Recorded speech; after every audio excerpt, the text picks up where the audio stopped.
The wrench slipped from Roy's hand and clattered against the metal floor. He had heard something from the old warehouse again, the third night in a row. Most people on Dust Haven knew better than to poke around in abandoned buildings after dark. The colony sat on the edge of civilized space where questions could get you killed faster than the vacuum outside. Roy picked up his wrench and wiped the grease on his coveralls. He was tired of wondering. His salvage yard shared a fence with that warehouse, and whatever was making those sounds had started keeping him awake. The noises were not random. They had a pattern, almost like someone calling for help. That he grabbed a plasma cutter from his workbench and headed out. The night air on Dust Haven always smelled like metal and dust. 3 moons hung in the sky, giving just enough light to see by. Roy climbed over the fence between his property and the warehouse grounds. His boots crunched on broken glass and old machine parts. The warehouse door hung crooked on its hinges. Roy pushed it open slowly. Inside, the darkness was thick and heavy. He switched on his work light and swept it across the empty space. Shipping containers were stacked against the walls. Some had been torn open, their contents scattered across the floor. Then he saw the ship. IT was wedged into the back corner of the warehouse, nose down like it had crashed through the roof and slid to a stop. The hull was scorched black and covered in symbols Roy did not recognize. But what caught his attention was the cargo bay door. It had been ripped open from the inside, metal twisted outward like paper. Roy moved closer, every instinct telling him to run. His lights swept across the interior of the cargo bay. That was when he saw them point. 2 massive creatures lay on the floor, bound with chains that glowed blue with energy. Each one was easily 40 feet from nose to tail. They looked like the dragons from old Earth stories, but their scales shimmered like crystal in his light. One was dark blue, the other pale silver. Both had wings folded tight against their bodies, wrapped in more glowing chains. The silver one opened an eye. It was larger than Roy's head, and it looked directly at him. Roy froze. The creature did not move, did not make a sound. It just watched him with an intelligence that made his skin crawl. This was not an animal. This was someone. The blue one stirred and opened its eyes as well. Both creatures were watching him now. Roy could see wounds on their bodies where the chains had burned into their scales. Blood, dark and thick, pooled beneath them. They had been here for days at least, slowly dying. Roy knew those chains. He had seen them during his time in the military, back before he ran to the frontier to get away from all that. They were military restraints designed to hold dangerous prisoners. Whoever owned this ship had been transporting these creatures illegally, probably to sell them to some collector or research facility that did not care about laws.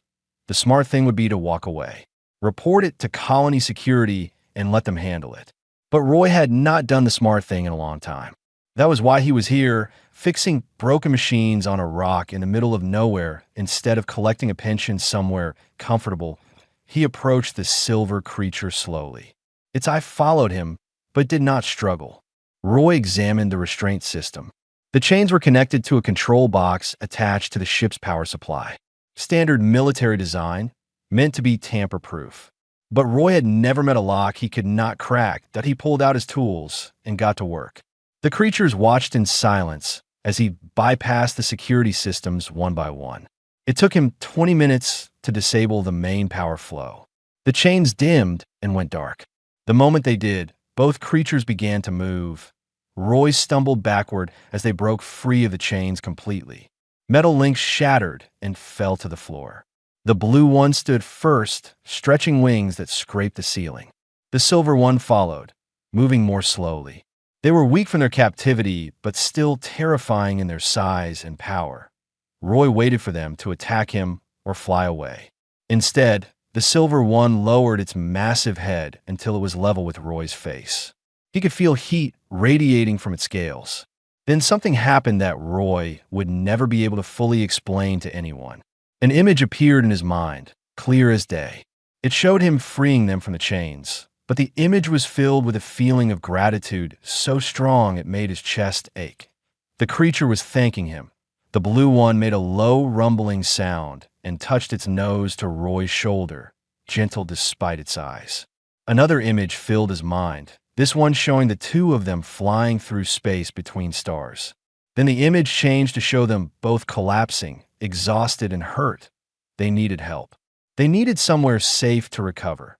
Roy looked at these two massive alien creatures in the ruins of a crashed smuggler ship and made a decision that would change everything.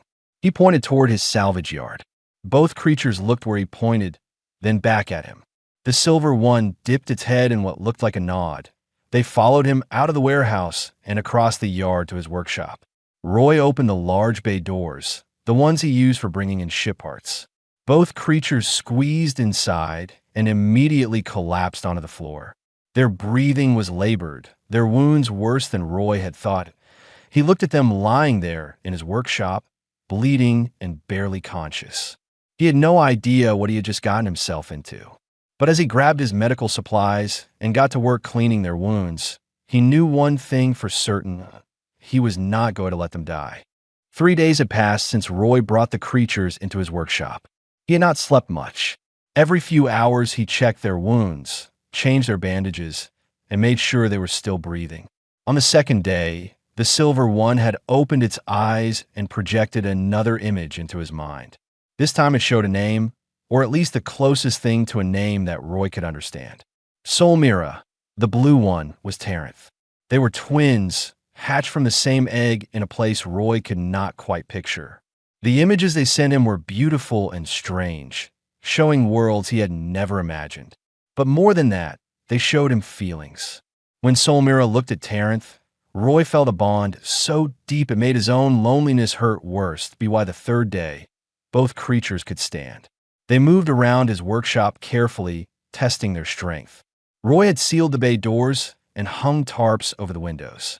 Nobody on Dust Haven asked too many questions, but two giant dragon creatures would be hard to explain. He was welding a patch on Solmira's left wing when he heard the vehicles outside. 3 of them by the sound of it, coming fast. Roy set down his torch and moved to the window. He pulled back the tarp just enough to see .6 figures climbed out of the vehicles. They were armed with rifles and wore mismatched armor.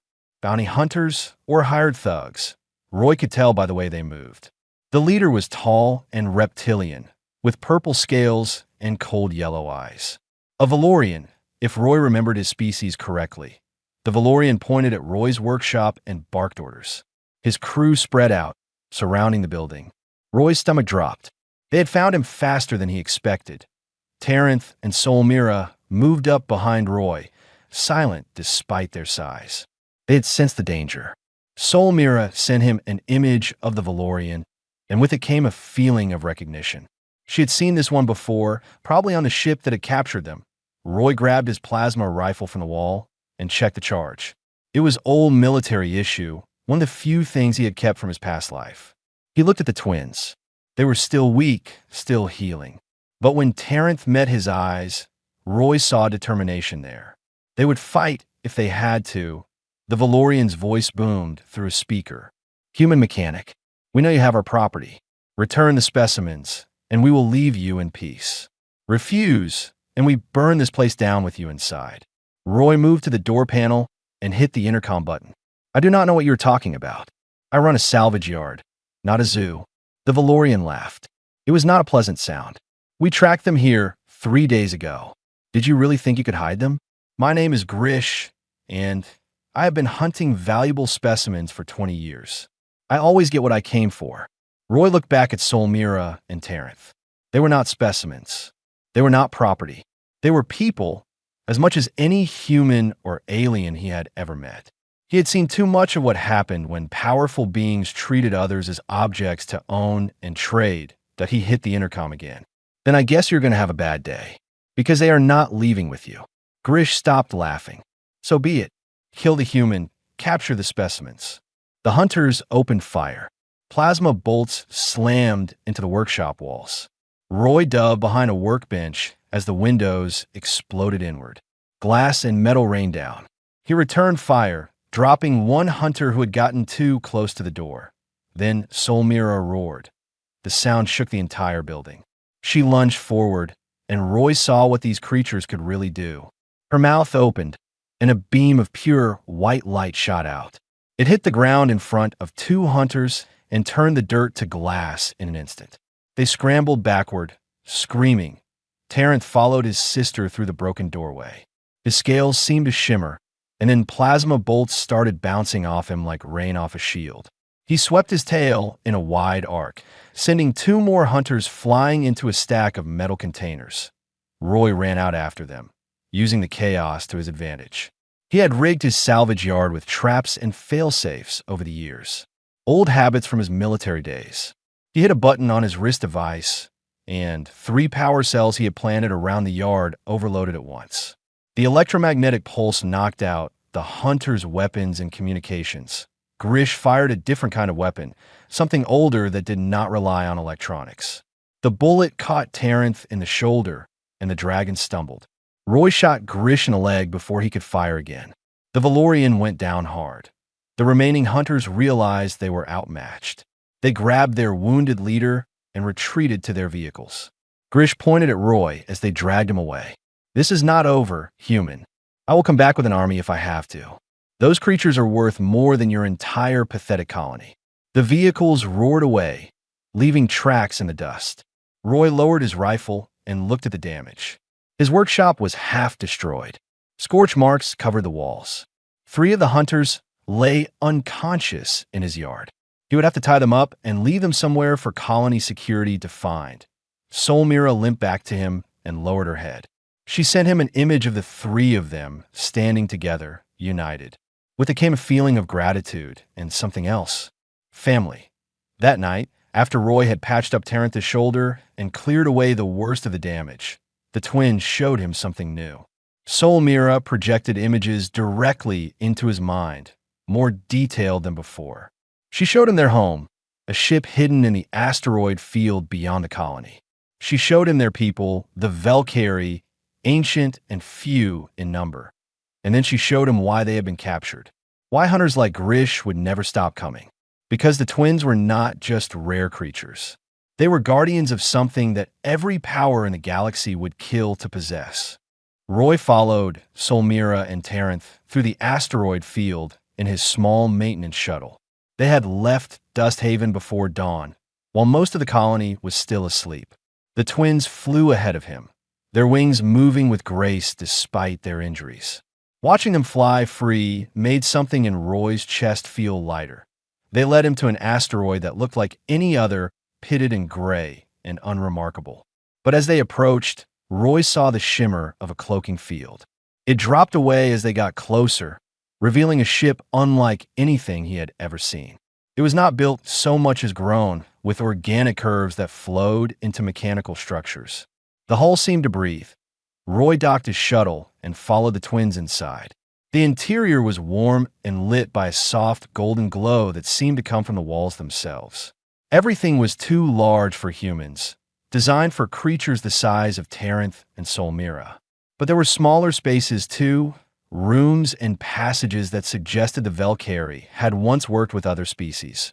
Solmira led him to his central chamber. In the middle of the room floated a sphere of light about the size of Roy's head. It pulsed gently, like a heartbeat. The twins settled on either side of it, and both placed one claw on the sphere's surface.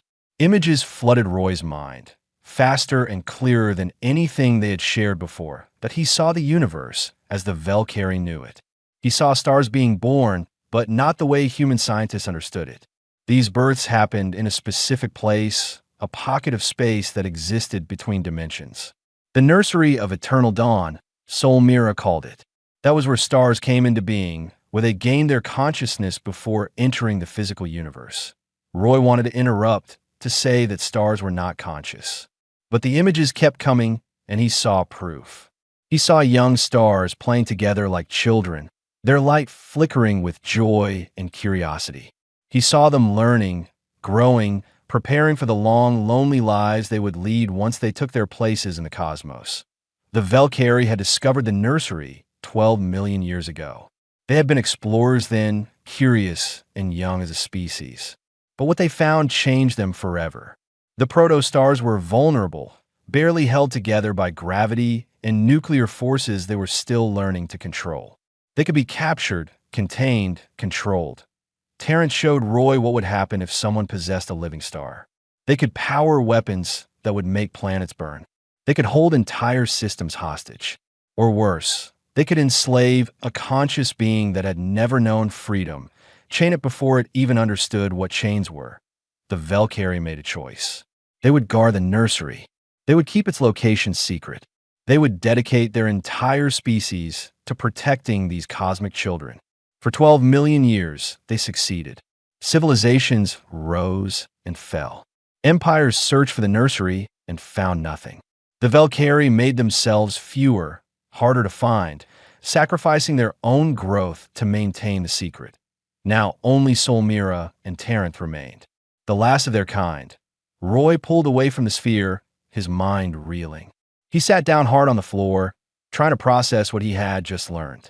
Stars were alive, conscious, and these two dragons had spent their entire existence protecting them. Why show me this? Roy asked out loud. Why not just hide? Why risk getting captured? Solmira sent him a new image. It showed the twins, old and tired, their scales fading. It showed them making a choice. The Valkyrie had been created to guard, but that purpose was ending. They needed to choose a successor, a new guardian from a younger species. They had been searching for a long time. Taranth showed him images of humanity. Wars and peace, cruelty and kindness, destruction and creation. The Valkyrie had watched humans spread across the stars for centuries. They had seen the best and worst of what people could do. And they had seen something that gave them hope. Humans protected things. Not always. Not perfectly. But when a human decided something was worth protecting, they would stand against impossible odds. They would sacrifice themselves for strangers. They would rage against injustice, even when it cost them everything. Roy shook his head. You want me to be the new guardian? I'm just a mechanic. I ran away from responsibility. I hide on the edge of space, fixing broken machines, because I could not handle the weight of command. You have the wrong person. Solmira moved closer and placed her massive head against Roy's chest. Images flooded his mind again. She showed him a moment he freed them from the chains. She showed him working for 3 days without sleep to heal their wounds. She showed him standing against Grish and his hunters, risking his life for 2 creatures he barely knew. She showed him that the best guardians were not the ones who sought power. They were the ones who understood when to act and when to hide. The ones who protected without expectation of reward. The ones who had seen enough darkness to know that light was worth defending. Roy thought about the leaders and scientists and military commanders he had known. He thought about what they would do if they knew about the nursery. Some would want to study it. Some would want to exploit it. Some would start wars over who had the right to control it. The secret would tear humanity apart. If I accept this, Roy said slowly, I can never tell anyone. I would have to carry this alone. Taranth sent him a feeling of understanding. He showed Roy the loneliness of guardianship, the weight of protecting something that no one else could know about. But he also showed Roy that he would not be completely alone. The twins would help him for as long as they lived. Roy stood up and looked at the sphere of light. Through it, he could sense the nursery, distant but real. He could feel the warmth of infant stars, their joy and innocence. They had no idea that beings like Grish existed, that civilizations would enslave them if given the chance. They were children playing between the stars. Someone had to protect them. Roy reached out and placed his hand on the sphere. I accept. Teach me what I need to know. The transfer took hours. Knowledge flowed into Roy's mind like water filling a cup. He learned the location of the nursery and how to access it. He learned how to sense the pathways that young stars took as they entered the universe. He learned the signs of those who hunted for the secret. By the time it was done, Roy felt like he was carrying his second son inside his chest, warm and heavy and impossible to ignore that he was the guardian now. The only being in the galaxy who knew the truth. And that knowledge would change everything. The changes started small. Roy noticed them 2 days after accepting the role of guardian. He was working on a ship engine when he realized he could feel the star at the center of the system. Not see it or hear it, but sense it somehow, like a presence at the edge of his awareness, warm and constant. It was not unpleasant, just strange. Like a teen night, his dreams took him to the nursery. He watched protostars swirling together, their light forming patterns that might have been games or conversations. One young star, barely more than a warm glow, seemed to notice him watching. It pulsed with curiosity, and Roy felt an overwhelming urge to protect it. When he woke up, his face was wet with tears. The knowledge sat in his mind like a stone, heavy and sharp. Every time he looked at the sky, he knew things no human was supposed to know. He knew which stars were young and which were ancient. He knew when a star was sick or dying. He could feel the paths that connected the nursery to the rest of the universe, invisible highways that stellar children traveled. The IT was exhausting and beautiful and terrifying all at once. Roy had returned to Dust Haven, but he spent most of his time upgrading his workshop. He reinforced the walls with salvaged ship armor. He installed better sensors and weapons systems hidden in the scrapyard. He created escape routes and safe rooms. If trouble came again, he would be ready. Trouble came faster than he expected. Word had spread through the criminal networks. Grish had been loud about his failure, offering rewards for information about the escaped specimens. But something else was happening too. Ships were arriving in the system, strange vessels that did not follow normal traffic patterns. They would appear, scan the colony, and disappear. Someone was searching for something. Lena Cross noticed it first. She ran freight between Dust Haven and the inner colonies, and she made it her business to know who was coming and going. She found Roy in his workshop one evening, her expression grim. "We need to talk," she said, closing the door behind her. "And I want the truth this time." Roy set down his tools. Lena was one of the few people on Dust Haven he actually trusted. They had known each other for 3 years, sharing drinks and stories when she was between runs. She had covered for him more than once, asking no questions. But her patience clearly had limits. "There are 3 ships in orbit that do not belong here," Lena said. "They have been scanning the colony for 2 days. And every bounty hunter and information broker from here to the core is asking about dragon creatures." "You're dragon creatures, Roy. So tell me what is going on before it gets us all killed." Roy considered lying. It would be easier. But Lena deserved better than that. He told her part of the truth. He said he had freed 2 prisoners from illegal traders. He said they were intelligent beings, not animals. He said powerful people wanted them back, that he did not mention the nursery. He could not. That secret was too big, too dangerous. Lena listened without interrupting. When he finished, she was quiet for a long moment. Then she nodded. "All right, you did the right thing. So how do we keep them safe?" Roy felt relief wash over him. Did you think I would just walk away?" Lena shook her head. "I have been hauling freight for 10 years, and you know what I learned? The only thing that matters out here is who stands with you when things go bad. You stood up for someone who could not protect themselves. That is more than most people would do." Before Roy could respond, his sensors started screaming. 3 ships had entered the atmosphere, descending toward Dust Haven. They were not trying to hide. Their hulls bore a symbol Roy recognized from the knowledge the twins had given him. A burning crown. The Ash Choir had arrived. Roy pulled up the sensor data on his screen. The ships were landing at the colony spaceport. Troops were disembarking, at least 40 armed soldiers. They wore robes over their armor, and they moved with religious precision. At their head walked a figure that made Roy's newly awakened senses scream in warning. High Seer Vonal was tall and thin, his skin pale white and covered in ritual scars. He had lived for 600 years through a combination of technology and stolen life force. The Ash Choir believed that stars were divine beings meant to serve higher life forms. They had searched for the nursery for thousands of years, leaving destroyed worlds in their wake. And somehow, Vonal knew that a new guardian had been chosen. Roy watched on his screen as Vonal walked into the colony square. The High Seer raised his hands, and his voice boomed across the settlement. "People of Dust Haven, you harbor those who possess knowledge we seek. The Velcari dragons and their chosen guardian are here. Deliver them to us within 1 hour, or your colony will burn. We do not make empty threats. We are the Ash Choir, and we have ended civilizations who stood in our way." The colony erupted into chaos. People ran for their homes. Some grabbed weapons. Others tried to access their ships to flee. The colony leaders, 3 former corporate executives who had retired to the frontier, called an emergency meeting. Roy knew what they would decide. 900 colonists versus 2 dragons and 1 mechanic. The math was simple. They would hand him over to save themselves. He started packing essential supplies. Terrenth and Solmira had felt Vonal's arrival the same moment Roy had. They emerged from their hiding spot in the back of the workshop, fully healed now and ready to fight or flee. Lena grabbed his arm. "Where will you go?" "Away from here," Roy said. "I cannot let the colony burn because of me." "They will just track you again," Lena pointed out. "You need a better plan than running."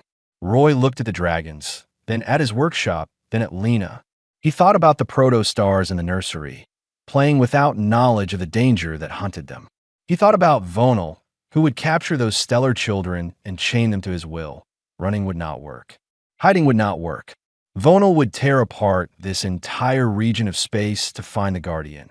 There was only one option left. "I'm going to surrender," Roy said quietly. "But not to save myself. To buy time." Before Lena could argue, voices rose outside. Roy looked at his screen and saw something he had not expected. Colonists were gathering in the square, facing the Ash Choir soldiers. Old Dutch, a miner who had lived on Dust Haven for 20 years, stood at the front. Behind him were dozens of others, armed with whatever they could find. Old Dutch's voice carried clearly. "This colony does not hand people over to religious fanatics. We came to the fringe to be free. That includes being free to tell you to leave." Roy stared at the screen in disbelief. The colonists were refusing. They were choosing to fight rather than give him up. These people barely knew him. He fixed their equipment and kept to himself. Yet they were standing between him and an army. Lena smiled grimly. "Looks like you are not as alone as you thought." Roy grabbed his rifle and headed for the door. If they were going to fight, he would fight with them. The colony square had become a battlefield. Roy reached it just as the first shots were fired. The Ash Choir soldiers had advanced on Old Dutch and the colonists, expecting them to scatter. Instead, the miners and traders and outcasts of Dust Haven held their ground and opened fire. It was chaos. The choir soldiers had better weapons and armor, but the colonists knew every corner of their settlement. They used buildings for cover, rigged traps in alleyways, and coordinated through old mining radios. These are people who had survived in the harshest parts of space. They did not frighten easily. Roy took position on a rooftop with his rifle. He dropped 3 choir soldiers before they even knew where the shots came from. Beside him, Lena set up a portable shield generator she had pulled from her ship. It would not hold long, but it gave them a chance. Then Terrenth and Solmira joined the fight. The twins came from opposite directions, diving from the sky like living missiles. Solmira's breath weapon turned an entire street to glass, cutting off a squad of choir soldiers. Terrenth slammed into a group, trying to flank the colonists, scattering them like toys. The battlefield transformed in seconds, but the Ash Choir had not survived thousands of years by being unprepared. Their commanders barked orders, and the soldiers regrouped. They pulled out weapons designed specifically for large targets. Nets made of energy wrapped around Terrenth's wings, dragging him down. Solmira roared in fury and tore through a building to reach her brother. Roy saw the trap a second before it closed. Choir soldiers had been herding the twins toward the center of the square, where High Seer Vonal waited. The pale figure stood perfectly still, his hands raised. Around him, the air began to shimmer with heat. Vonal was channeling stellar fire. Roy had learned about this from the knowledge transfer. Some beings, after centuries of study, could tap into the radiation given off by stars. It required insane focus and caused terrible damage to the user's body. But for a short time, it made them nearly unstoppable. Vonal released the energy in a focused beam. It caught Solmira in the chest and threw her backward into a building. The structure collapsed on top of her. Terrenth tried to break free of the nets, but more choir soldiers fired containment bolts that pumped him full of sedatives. The colonists were losing. Roy could see it in their faces, in the way they were being pushed back building by building. They were brave, but they were not soldiers. The Ash Choir was winning through brutal efficiency. Then Vonal turned his attention to Roy. The High Seer looked directly at him across the battlefield, and Roy felt the weight of that gaze like a physical thing. Vonal smiled and began walking toward Roy's position. Choir soldiers cleared a path for him. "Guardian," Vonal called out, his voice cutting through the sounds of battle. "I sense the knowledge within you. The location burns in your mind like a beacon. Surrender now, and I will spare this pathetic colony. Together, we can unlock the power of the nursery. Think of what we could accomplish. The power to reshape the galaxy itself." Roy stood up from his cover. He could feel the nursery at the edge of his consciousness, the warmth of infant stars playing in their pocket dimension. He thought about what Vonal would do to them. Chain them. Use them. Enslave conscious beings before they even understood what slavery was. "They are not power sources," Roy shouted back. "They are children, and I will die before I let you anywhere near them." Vonal's smile disappeared. "Then you will die." The High Seer raised his hands again, gathering stellar fire. But before he could release it, something unexpected happened. The colonists charged, not away from danger, but toward it. Old Dutch led them, firing as he ran. Others followed, a wave of desperate humanity, throwing themselves at an enemy they could not possibly defeat. They were buying Roy time. Roy ran, not away, but towards Salmara's position. He climbed over rubble and found her trapped under a collapsed wall. She was conscious but unable to move. Her eye found his, and he felt her despair. She had failed. She had chosen wrong. Roy was going to die because of her. "No," Roy said out loud, pulling at the debris. "You did not choose wrong. You chose someone who knows that some things are worth dying for." He activated every explosive charge he had planted around his workshop. They detonated in sequence, creating a chain reaction that rocked the entire settlement. Buildings collapsed. The ground shook. In the chaos, the choir soldiers lost their formation. Roy used the distraction to free Solmira. She crawled out of the rubble, shaking off dust and blood. Together, they charged back into the fight.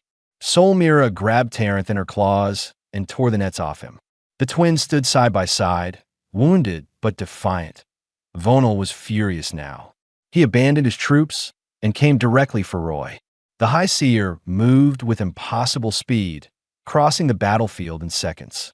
He grabbed Roy by the throat and lifted him off the ground. Stellar fire burned in Vonal's hands, scorching Roy's skin. "You are nothing," Vonal hissed. "A mechanic playing at being a guardian. Give me the location, or I will rip it from your dying mind." Roy looked into those ancient, cruel eyes. He thought about all the things Vonal had done in 600 years. All the lives destroyed in the search for power. All the freedom crushed under the weight of religious certainty. He smiled. "You want to know the difference between you and me? I know when to ask for help." Lena shot Vonal in the back. The blast did not kill him. Nothing could kill someone like Vonal that easily. But it disrupted his concentration long enough for Roy to break free. Terrence followed up with his full weight, slamming into the High Seer and driving him into the ground. The battle turned. The choir soldiers, seeing their leader down, began to retreat. They grabbed Vonal and pulled him toward their ships. The High Seer screamed threats and promises of return as they dragged him away. The three choir vessels lifted off and vanished into the atmosphere. Roy collapsed. The colonists were cheering, but he could barely hear them. His burns were bad, and his body was going into shock. Lena and Solmira reached him at the same time. The dragon projected images of healing, of rest, of time. But as Roy lost consciousness, he knew one thing for certain. Vonal would return. The High Seer now knew for sure that a human was the guardian. The secret was more endangered than ever. Running would not be enough. Hiding would not work. Roy would have to become something he never wanted to be again. A soldier, a protector, a hunter of those who hunted the defenseless. The colony had been saved, but the real war was just beginning. Roy spent 4 days in the colony medical center. The burns from Vonal's stellar fire took time to heal, even with advanced treatments. He drifted in and out of consciousness, and every time he woke up, either Lena or one of the twins was there. The colonists brought gifts, food, supplies, offers of help. They treated him like a hero, which made him uncomfortable. He had not saved them. They had saved him. On the 5th day, Roy was well enough to walk. He returned to his workshop to find it mostly destroyed. The explosions had done their job, but they had also taken out half his equipment. It would take months to rebuild. If he stayed, Old Dutch found him standing in the ruins. The old miner had a bandage on his head and a new scar across his cheek, but he was grinning. Heard you were up and moving. Figured you would come here first. I'm sorry about the damage, Roy said. I will pay for repairs to the colony. Old Dutch waved that away. Colony voted. We are calling it even. You brought some excitement to our boring lives. His expression grew serious. But we also voted on something else. We know you cannot stay. That pale bastard will come back with more ships, more soldiers. You need to leave, and we need to let you. Roy nodded. He had known this was coming. I will be gone by tomorrow. Where will you go? Old Dutch asked. Roy looked up at the sky. He could feel the nursery calling to him, a constant presence in the back of his mind. He could also feel something else. Paths, routes that young stars took as they left the nursery and entered the physical universe. Along those paths were dangers he had not known existed. Beings who hunted stellar children, traps and nets, and prisons built to capture living suns. Somewhere I can do more than run, Roy said. The Ash Choir is not the only threat out there. If I'm going to be a guardian, I need to guard. That means finding the hunters before they find the nursery. Old Dutch clapped him on the shoulder. That is a hell of a mission for one mechanic and 2 dragons. 3, Lena said from the doorway. She walked in carrying a datapad. I already filed departure papers. My ship is fueled and ready. I am coming with you. Roy started to protest, but Lena cut him off. Do not even try. You need a pilot, and you need someone who knows the smuggling routes. More than that, you need someone to remind you that you are still human. This guardian thing is already changing you. I can see it in your eyes. She was right. Roy could feel the changes growing stronger. Sometimes he forgot to eat because he was too focused on sensing stellar pathways. Sometimes he woke up speaking a language that belonged to stars, not humans. He needed an anchor to his old life, or he would lose himself completely. Taranth and Solmira emerged from the back of the workshop. They had been resting in what was left of Roy's living quarters. Both dragons looked healthier than they had in weeks. Solmira sent Roy an image of the 4 of them together, traveling between stars. It was not a request. It was a statement of fact. They were a crew now, a strange, unlikely family bound by purpose. All right, Roy said, but we do this smart. No more running blind. We gather intelligence, find the threats, and deal with them before they become problems. We become hunters of hunters. Lena grinned. Now you're thinking like a soldier again. They spent the next day preparing. Lena's ship, a modified freight hauler called the Dust Runner, had enough space for the twins if they squeezed. Roy loaded what equipment he could salvage. The colonists donated supplies, weapons, and information. Old Dutch gave Roy a list of contacts in the underworld, people who might know about stellar trafficking operations that on the morning of their departure, something unexpected happened. A small ship descended from orbit and landed near the spaceport. Roy tensed, expecting more choir soldiers. Instead, a single figure emerged. It was a young woman, human, wearing the uniform of a galactic news service. She approached Roy directly. Are you Roy Winters? The one who fought the Ash Choir? Roy considered denying it, but there was no point. Who is asking? My name is Nina Cole. I am a reporter, and I need to know what the Ash Choir was looking for. They have destroyed 3 colonies in the last 5 years, always searching for something. The galactic authorities will not investigate because the choir has too much influence. But if I can expose what they are really after, maybe I can stop them. Roy looked at Lena, then at the twins. Solmira sent him a feeling of caution. The more people who knew about the nursery, the more danger it faced. But Nina Cole was right about one thing. The Ash Choir had been operating unchecked for too long. They needed opposition. I cannot tell you everything, Roy said carefully, but I can tell you this.